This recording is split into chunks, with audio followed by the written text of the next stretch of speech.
आज तुम्हाला कावळा, चिमणी आणि स्वदेच्या मोती याची गोष्ट सांगणार आहे. एकदा चिमणी आपल्या स्वदेच्या गोट्या घेऊन इकडे तिकडे फिरत होती. पण तेवढ्यात झाडावर बसलेला एक कावळ्याने बघितला.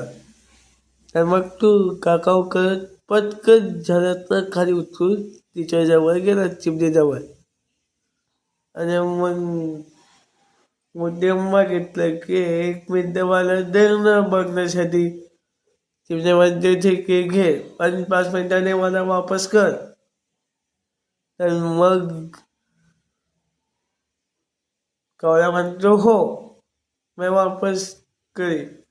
तर तो मोठी तर येतो, पण झाडाला जाऊन बसतो आणि म्हणतो ते मला ये मोठी खूप आला का का मी वापस नाही देणार तुला जे